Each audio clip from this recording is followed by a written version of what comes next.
Hey there. Ho there. Hey there. What do you say there? Beautiful day there. Oh my goodness gracious. We are embracing another new day. We are out here.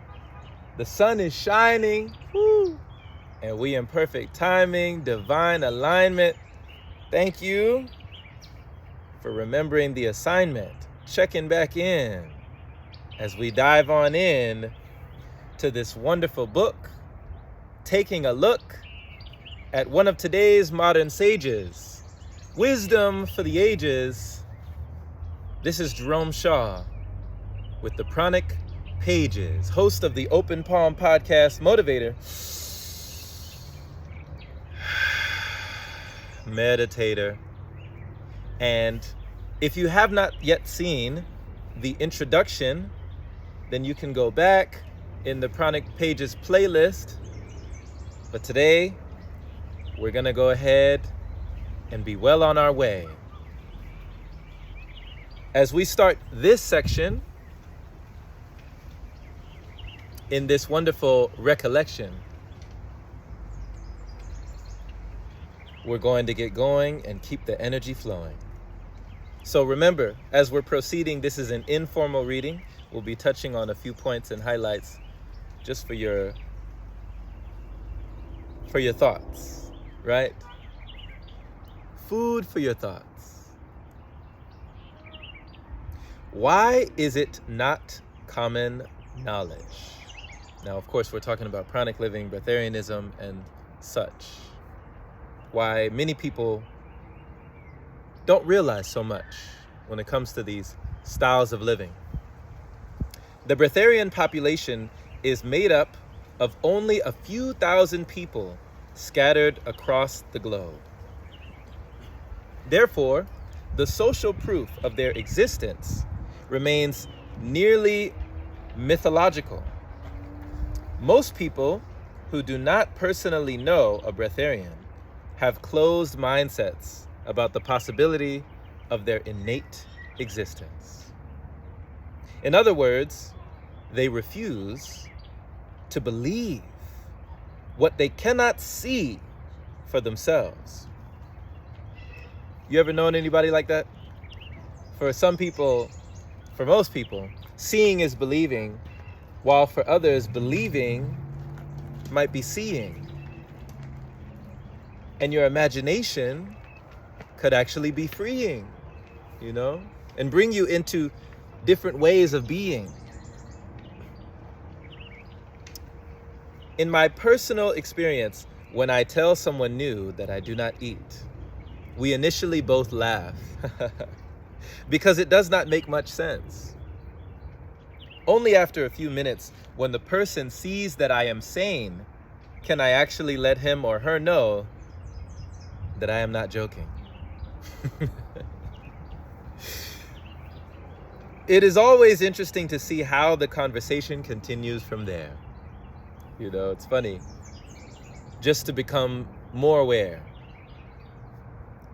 An uncommon lifestyle. After the television exposure, it became much easier for me to explain this lifestyle to people. I also started eating 2 or 3 meals a week, which helped. To most people, I just say that the body can learn to live on very little. To those who seek higher and more complete understanding, I explain it more thoroughly, like I do in this book. The television exposure helped to turn the "is it possible" question into "how is it possible?" Insufficient scientific research. Let's face it. Science does not like to address things it cannot explain.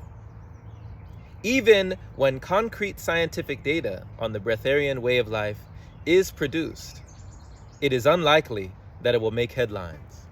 Why? Proof of the existence of Breatharians would call for a complete overhaul of the human body. Thousands of books would have to be rewritten to acknowledge the amazing abilities of human consciousness. For this reason alone, Scientists and doctors generally prefer to put aside this subject as if it is a joke. Science, let's not forget, is missing a lot of information. It is hard to ignore that there is a big missing link in our theory of evolution, and we still have not discovered the origin of the first self-cloning biological cell. In fact, we have no idea how life began. Science also cannot tell us if our thoughts are created in the brain. That being said, studies have been conducted on the Breatharian way of life. The most famous one concentrates on an elder Indian man called Prahlad, which we talked about as well in the Pranic World book with Christiana Eltrayan. The other scientific study conducted on me is described in chapter 6. The Breatharian character. Most Breatharians do not seek an audience. They just want to be left alone to enjoy their lives. I can relate. This is a key reason why the Breatharian lifestyle is not better known. And it's also a reason why I actually feel the pull and the push to project this information on this station, right? To allow people in the congregation to realize there's another vibration, you know? And just to give voice that you actually have a choice. Furthermore, most Breatharian personalities are naturally introverted. I would say I'm definitely an introvert. You know, being out here, I can be out here alone without being lonely. This is actually, spend a lot of time by myself. Seeking comfort in nature and distance from society. Here we go. When one knows oneself as intimately as this process encourages, one must become humble, and there is no egoistic need to prove oneself to others. In addition, most people do not understand, and sometimes do not want to understand. I know people like this. Do you know people like this? You know, people who are like, you know, ask me no questions and I'll tell you no lies, right? I don't even want to realize. I don't want to be surprised, right? I want to stay with the knowledge that I have right now. I don't want to know why. I don't want to know how, right? We have people like this in our family and friends, and, you know, it's just interesting how each has their own ends, you know? They find the truth too confronting. Perhaps they will accept the possibility after spending several consecutive days with a Breatharian, watching he or she live and breathe, or more accurately, not eat, right? With their own eyes. And I definitely have seen this happen in my own experience, you know, being around friends and family, especially friends who I would spend time with. And, you know, just be aligned with. But I would find that our bandwidth was different. We were tuned to a different drum. You know, even though we both knew where we both came from, right? But it was interesting because I saw people cooking things like eggs and grits and biscuits and bacon, and, you know, they're just looking at me like, what's shaking, you know? And I'm telling them, like, I'm good. You know, I don't need anything. I'm perfectly satisfied. My cells are satiated. I'm good inside, right? And it was almost as if something that was in my way of seeing or in my way of being that was invalidating to them, that they couldn't understand. that they had to ask themselves, what is wrong with my plan? And am I not seeing all the options that I have at hand? Is there something that I could learn from this man? And so I would just let them know, hey, there's nothing to say. This is just the way that I choose to live today. And only after a certain amount of time did they realize that it was okay,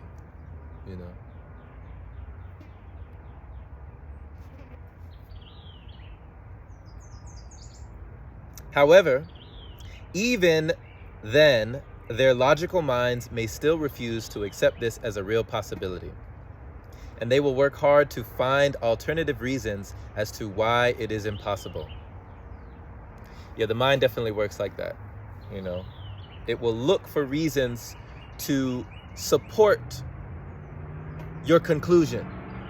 If you have drawn a conclusion, if you have stamped something and said, this is this, or that is that, your mind will seek to prove it as fact. As a breatharian, you come to understand there are different levels of acceptance and understanding for different individuals. And that's a beautiful level of compassion that I feel is essential. It's crucial to be able to be compassionate for those who do not believe as you believe, or don't perceive as you perceive, but to still be in the midst of them and to be able to receive that love. Not saying that they're below you or that you are above, right?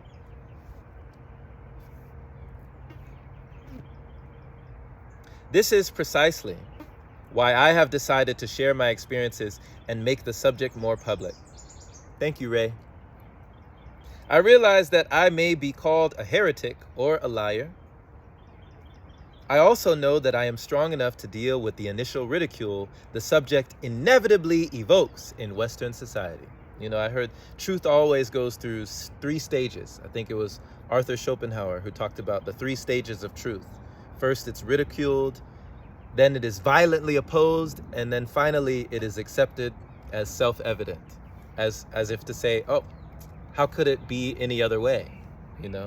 Of course. As a breatharian, it is my intention to demonstrate the fullness of our human potential and what is possible. We unfortunately live in a society that highly underestimates the individual capacity for greatness. The truth is, our body is a vessel for something much greater, stronger, and awesome than society would have you believe. However, we cannot begin to understand this until we transcend the illusions that keep us living in survival mode and the limits imposed by society's low expectations of what it means to be human. Know this. You are a soul, not a body. And with the power of your mind, you can create your own reality. I remember I had a good friend of mine, and that was one of his mantras. He would always say to himself over and over and over again, I am not a body, I live in a body. I am not a body, I live in a body. The body is not me, it is mine. Your body is not you, it is yours. So understanding that you are a spirit having a human experience. You live in a body, but you are not the body itself. But it is what you inhabit as well. The many benefits of a breatharian lifestyle. Let's get into it, Ray. Come on now. Becoming a breatharian presents a great and exciting challenge to the spiritual seeker. It is a lifestyle choice, not to be lightly undertaken, and should only be pursued by people who feel a genuine inner calling. Come on now. You gotta have that burning and that yearning for more learning. and be able to be discerning, right? Before you get earning. If you can accept that a pranic lifestyle is possible, and if you have the desire to connect to a higher calling, to push yourself to your own maximum potential, you might be ready to become one. Now, I a little bit differ with the whole becoming. There are some times that I tend towards and lean towards the side of you are already that, right? That we are actually all breatharians. But there's something that we come to remember, you know? So it's just something like understanding that this is a potential, but it also actually already is. You already are. You're already a star, right? And when you realize this, what you're seeking isn't really so far. If you can accept, right? You should, however, understand that such a journey requires you to appreciate a power greater than yourself. Whether you call it God, Spirit, Higher Self, or any other name that describes faith in a greater power, it is also important to recognize that becoming a breatharian is not the same as committing to an endless fast, right? These are different things here. As fasting is not as long-lasting, as pranic living is more life-giving. This is what many people fail to understand when they first hear about this lifestyle. Breatharians have simply traded the traditional nutritional source of food for a purer source called prana. This may sound daunting and difficult, but from my own experience, I can say it is much easier than you may think. Don't let your imagination and anxiety get the better of you. Most people are afraid of fasting without having ever experienced it. And we know these people today, you know? People who you couldn't even pay to go a day without food. Simply the idea keeps them from entertaining a breatharian lifestyle. People who complete a fast often recount that it was much easier than they expected, as long as they maintained the right mindset. Hey, you gotta get your mindset to get your grind set, you feel me? Many breatharians undergo one of the known breatharian initiations, like the Pranic Living Group initiation, simply for the experience, and then go back to eating normally soon after.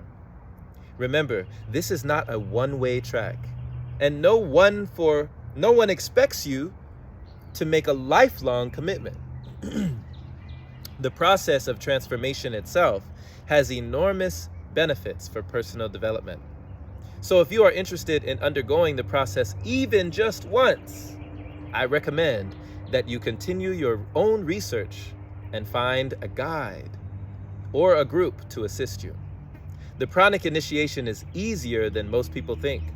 The real challenge starts right after. I hear a recurring theme here now. But this lifestyle brings many gifts and is totally worth it. I have categorized these gifts into 4 sections: health benefits, individual benefits, spiritual benefits, and environmental benefits. Health benefit: longevity, enjoy a longer, better life. Caloric restriction studies show that mammals who decrease their food intake by 1/3 to 1/2 can expect a 20% to 30% longer lifespan. And Elitam Elamine would always tell us this, that he who eats less lives longer. And he didn't say that he who eats best lives longer, but he who eats less lives longer. And I thought that was interesting because he never really put too much stress on the best diet or the best nutrition or the best form of fruits and vegetables, right? The best form of this or that. But actually, he put more stress on the less. Kind of like Bruce Lee talked about, it's not the daily increase, but the daily decrease. You know, hacking away from the non-essential. Letting go so you can let in more flow.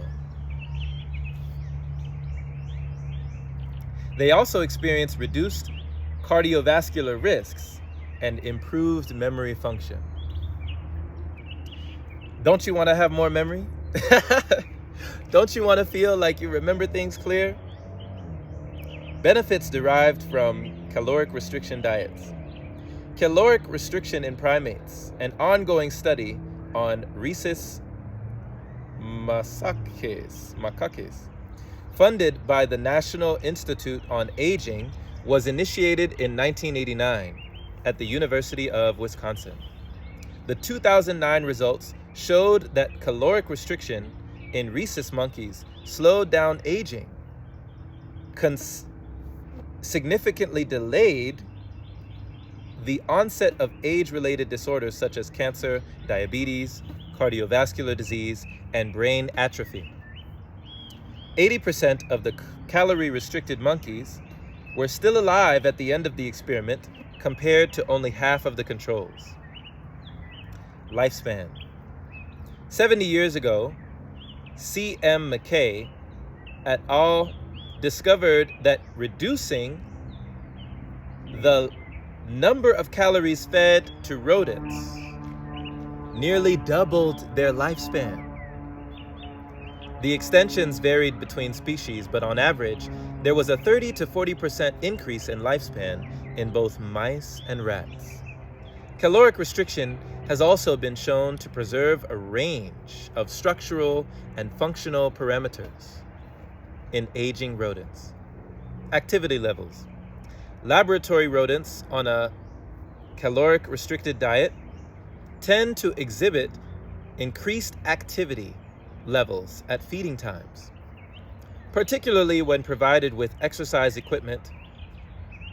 In one study, animals on a conventional diet showed little activity by early middle age, while those on the CR diet were observed to run around the cage and climb onto and hang from the wire tops throughout their lifespan.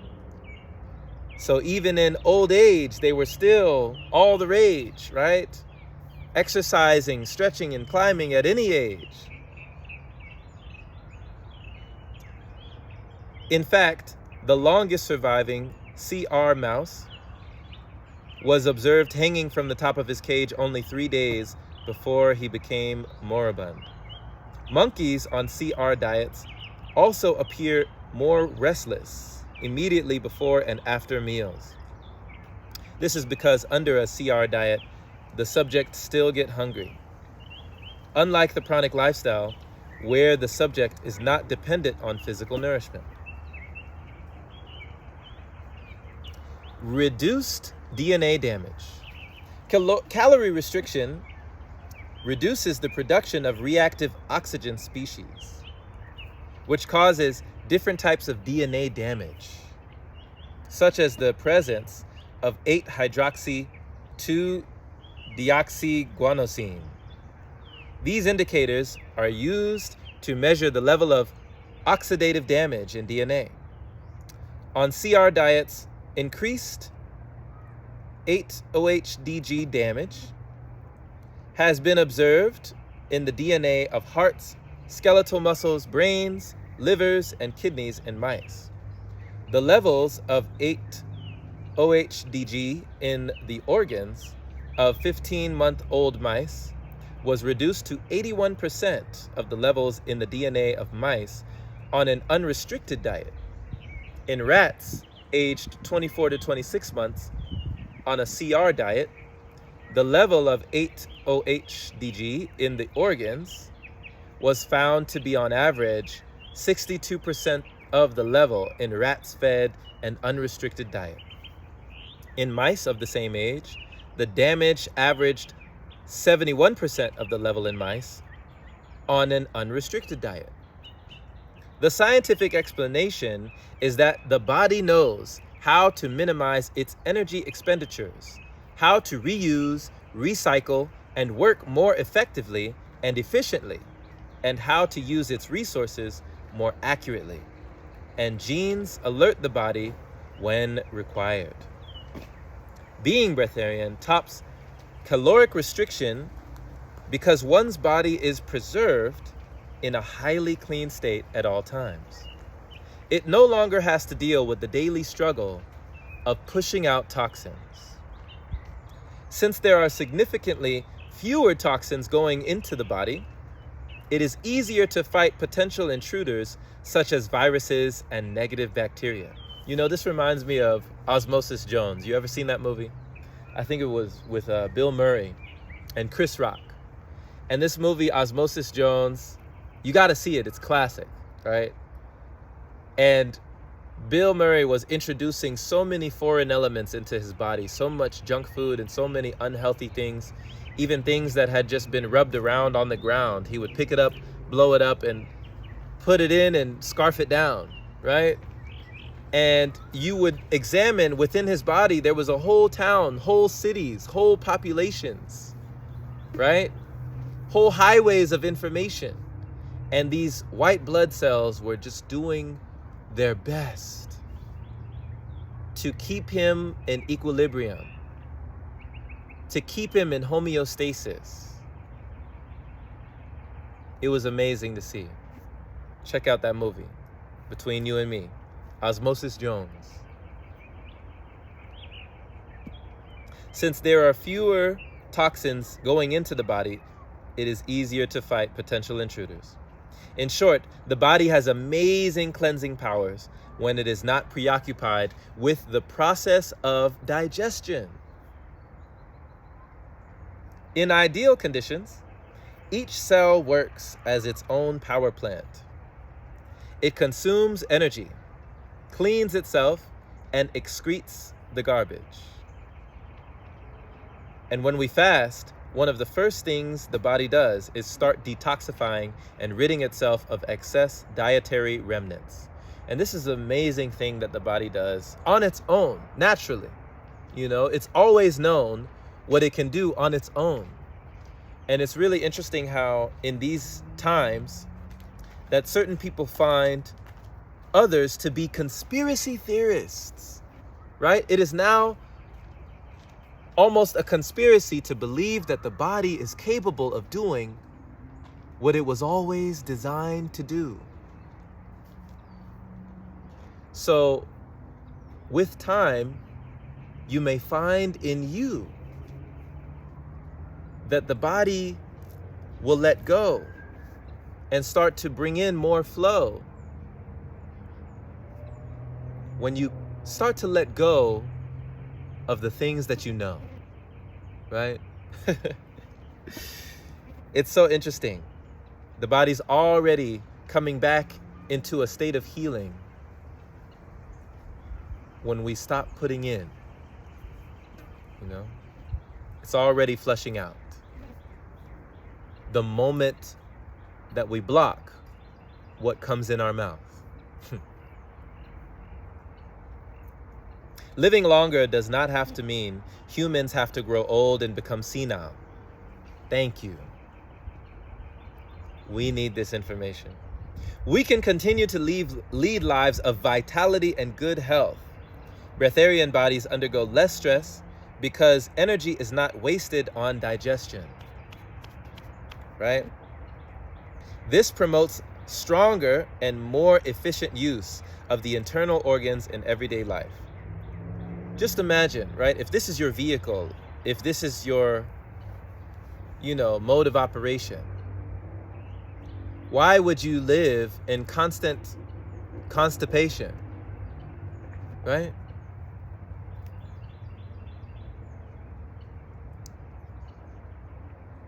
Why would the mode of digestion and, congestion, why would that be your chosen profession? This promotes stronger and more efficient use of the internal organs in everyday life. Imagine that for every week you spend on a caloric restricted lifestyle, you get to live an extra 2 days.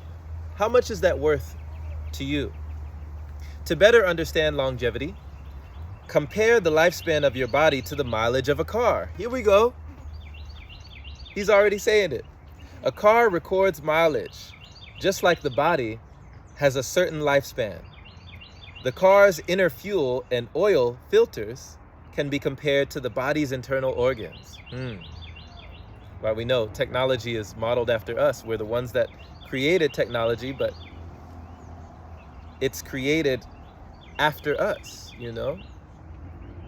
They also record mileage and can only last for so long.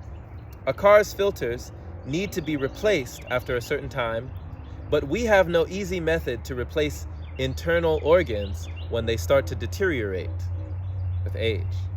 This generally means that the more we use our filters, the dirtier they become, and our car will not run to its full potential and will not reach the longest mileage it is capable of.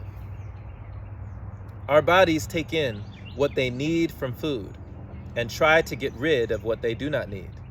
Due to contemporary changes in our eating habits and decreased availability of quality food, our bodies often do not know how to process or get rid of all the toxins we ingest on a daily basis.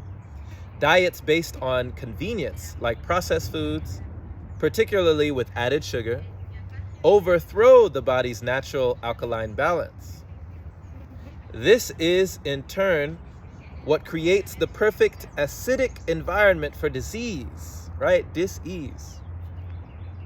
Furthermore, in the animal kingdom, you will notice that humans are the only species on the planet who continue to eat during sickness, right? If you look at animals all know instinctually that if they are feeling ill, if they're feeling sick, that they stop, right? They don't continue. So sometimes to have more light within you, we might start to discontinue. When we stop, that's when things start taking place. But the animals already know how to do that. They know how to embrace that space.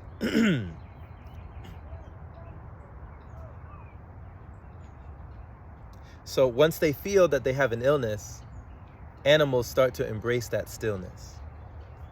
Look carefully in nature. Look at your pets. When they feel sick, they don't eat. Here we go. Instead, they allow their bodies to clean themselves through fasting because it encourages healing.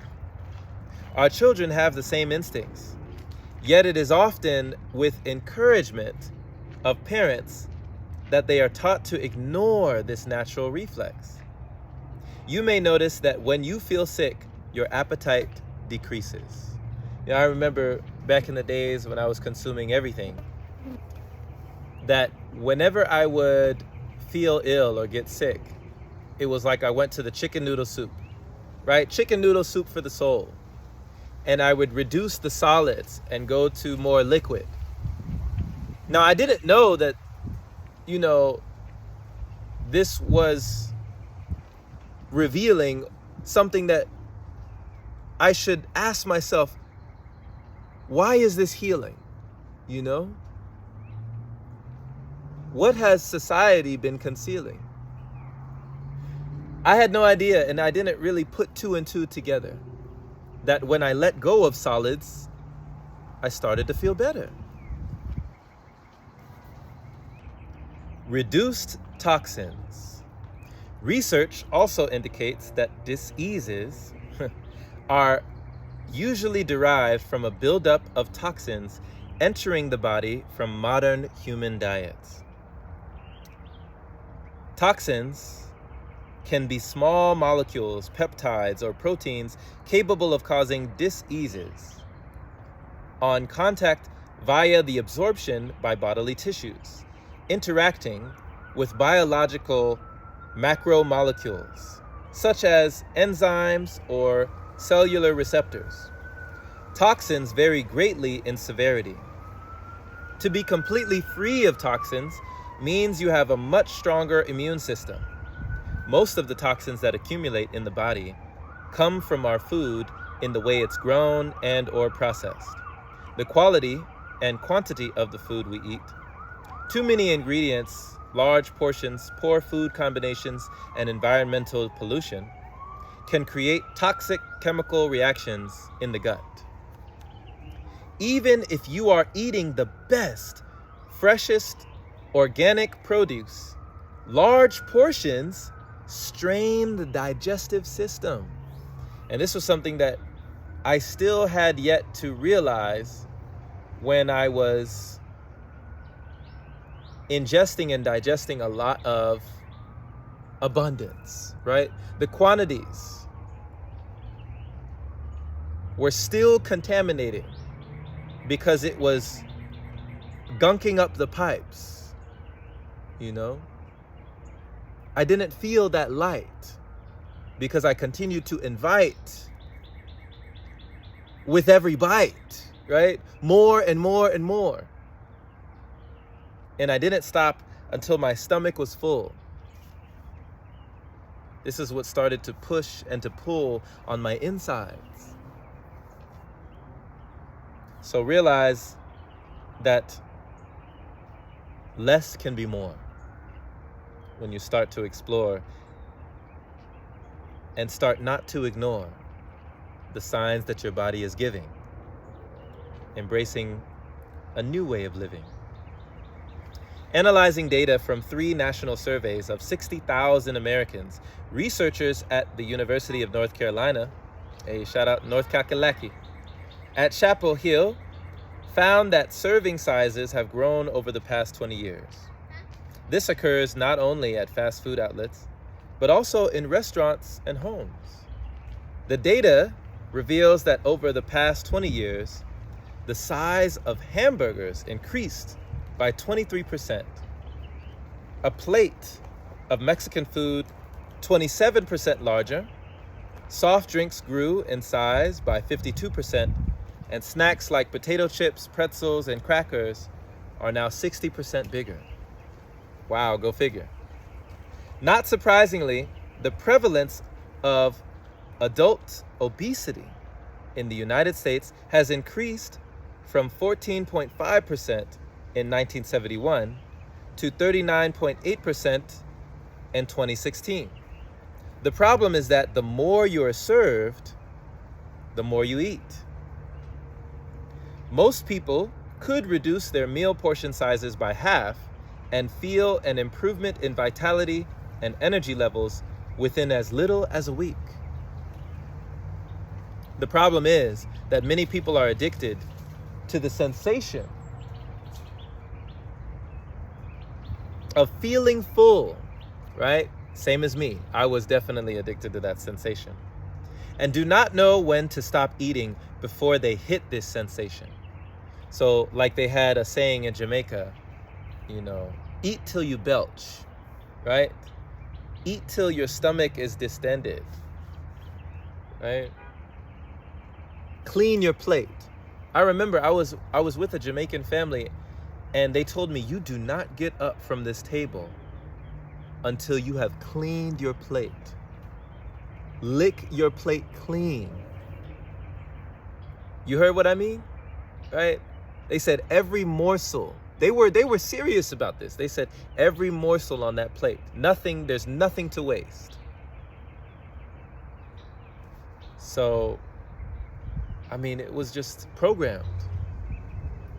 It was installed in my neural network that I had to finish it all. Wow. Where we know that in other places,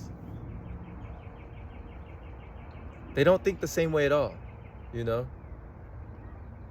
They don't have to push themselves to finish. Therefore, they allow their bodies to replenish. Digesting large quantities of food also takes time. And ironically, our digestive systems use a large percentage of energy stored in the food itself for the digestion process. It's like charging a credit card, right? You still have to pay that back. You might feel the energy now, but later on you're going to feel that lack, right?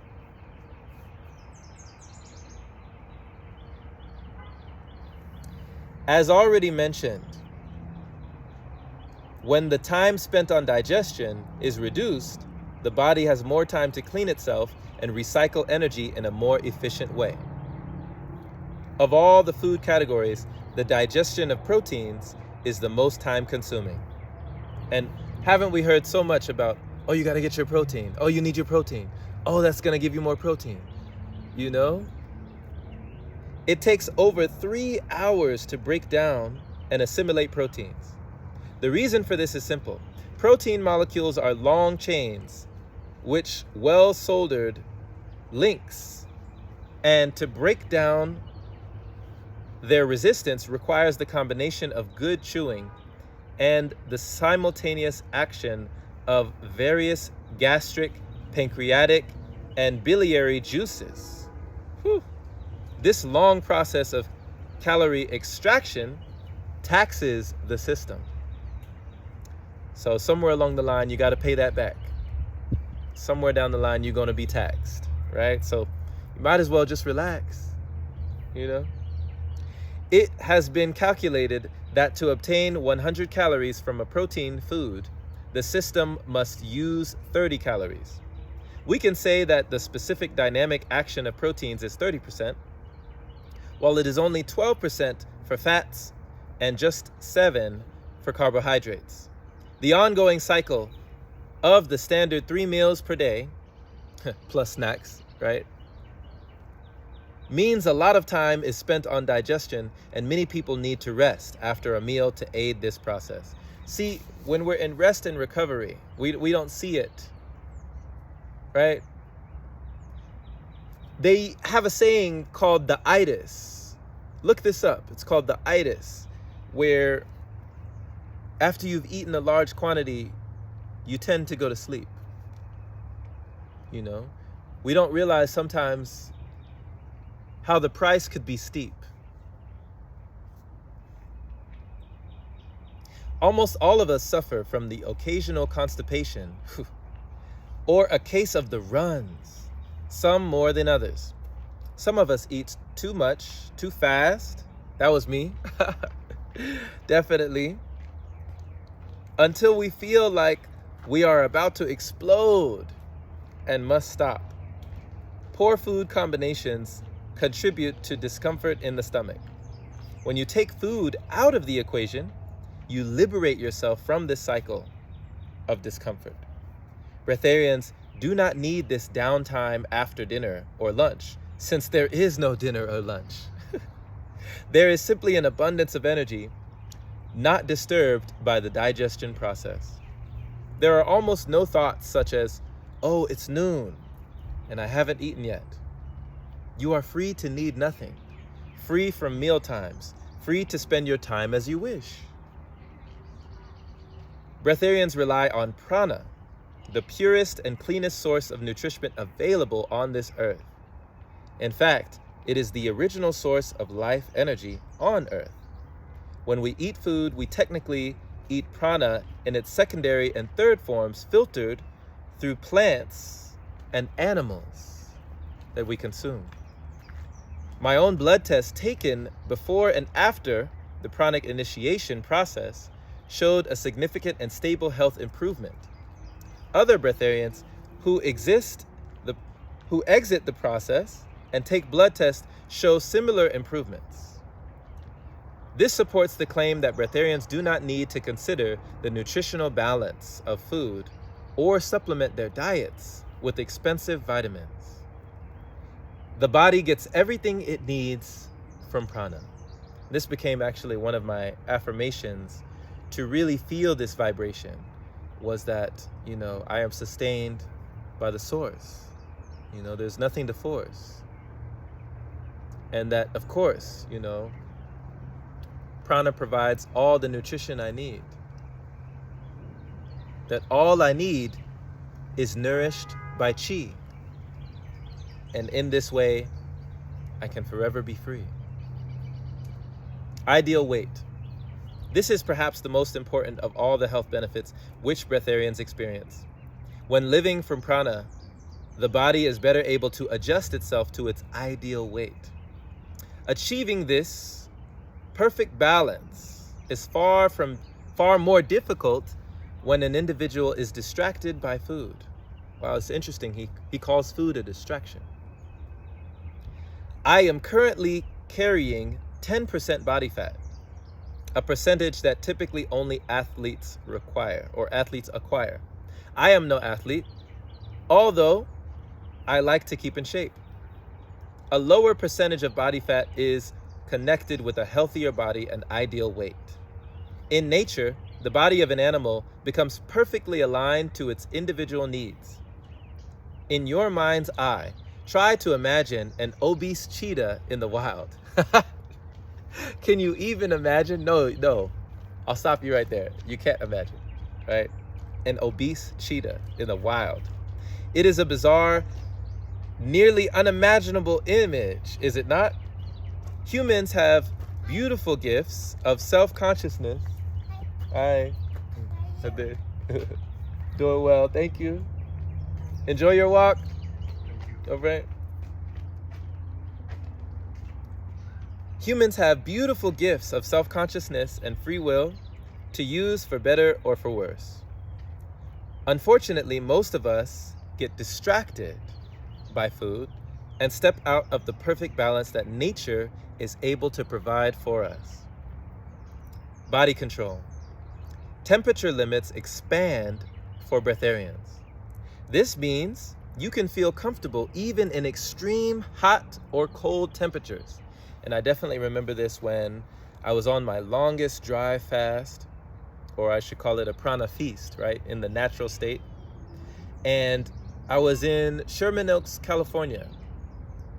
So I was in Los Angeles, and I had this craving to be out in nature, craving to be outside. It didn't matter if it was ice cold, right, if it was freezing.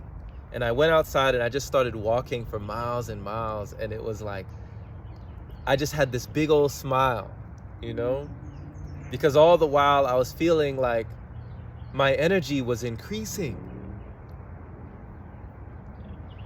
And it was like, oh my God, all I wanted to do was just be outside. It was amazing. I felt my energy raising, and I felt that there was so much that I did not know. It felt like there was no limit to how far I can go.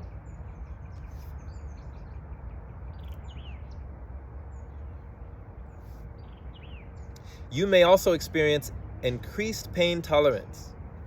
In my personal life, for example, I sometimes do not notice I am cold because I do not feel cold. I look at my arm and see that I have goosebumps. In hotter temperatures, I am more comfortable and sweat less. Teeth, skin, and body odor. Absence of excess food consumption means no bacterial or food remnants are stored in the body. This also means less dental problems. In my experience, the breatharian process also solved various skin issues such as dandruff and acne. In many cases, a person's skin becomes smoother, softer, and body odor is significantly reduced. And I started to realize that it wasn't the deodorant, it wasn't the lotion, it wasn't the perfume, the cologne, right? It wasn't what I put on my body, but what I put in my body that determined the smell. And others could tell, right? So this is something to think of as well. Feeling light. Imagine feeling free, energetic, and having a good mental attitude from eating well.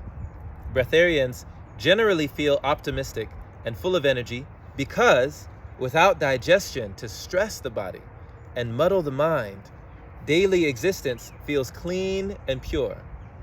This becomes your new emotional baseline and is maintained throughout the day, despite the problems or speed bumps life may throw at you. You feel lighter, refreshed, and things go smoothly in a positive direction. It's like the feeling after a workout or a good night's sleep, only it stays with you. And we'll take a pause there as we're becoming aware and having more mental, emotional, and bodily care, right? It's only fair that we spread this knowledge today, realizing in this game of life, there's different ways we can play, right? So I just want to say, thank you, my friend, for listening and glistening.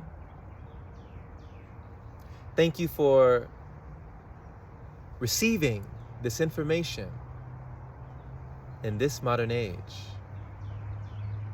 We'll tune in next time as we're turning the page.